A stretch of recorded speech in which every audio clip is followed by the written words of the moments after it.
On a warm spring night, mowing the lawn with a little help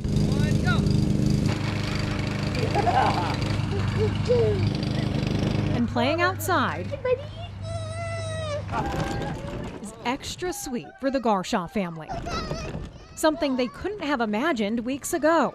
I am more at peace than I have been in probably 2 months. Back in February, Sarah and Garrett decided to make the move from Mount Pleasant to Saginaw Township. We know the market's good, so let's just sell, and then, yeah. Blessing and a curse at the same time. Yeah. The blessing? Their former home sold in just days, but that excitement didn't last. It's intense. You're under the gun. Their realtor, Matt Smith, worked the phone for weeks. We sent him so many, day after day, probably at least 3 or 4. Dozens of homes, and 4 offers later, they kept getting outbid. Everyone's paying 30 to 50 grand over asking. It's just silly. There was a lot of emotion. There was a lot of late night phone calls, just really trying to emotionally stay in the game and keep the spirits high. As time raced away, they feared they may never find a home. It got to the point where I was like, I can't do this. Like, we're just gonna have to either, give the cats away and live in an apartment, or just tell the people that bought our house, like, look, we can't. Sorry, and then have them be heartbroken. With a market like this, those tough conversations aren't unusual. There are simply too few available homes for the number of people who want them. I listed a house in Midland last week, and we had 140 showing requests for one house.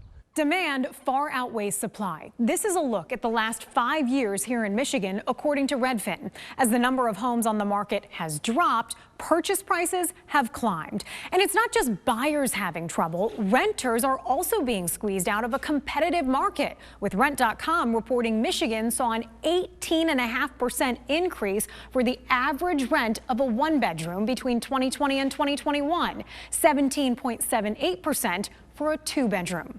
This housing crisis is real and has to be addressed, and that's what we're working on with our federal dollars. State Senator Ken Horn is on the Housing Michigan Coalition, a bipartisan group working with local officials and organizations. When you've got business and labor and Republicans and Democrats all working together to solve the same problem, eventually that problem is going to get solved.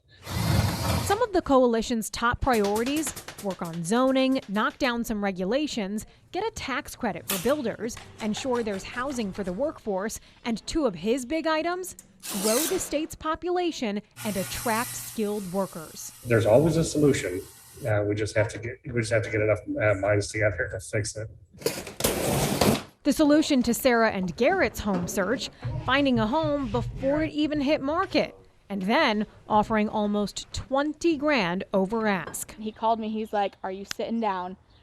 And I was like, "No, do you want me to?" And he was like, "Yes." And so I sat down at my desk, and he was like, "We did it, we did it." I don't know where that's gonna go. Yeah, right there maybe.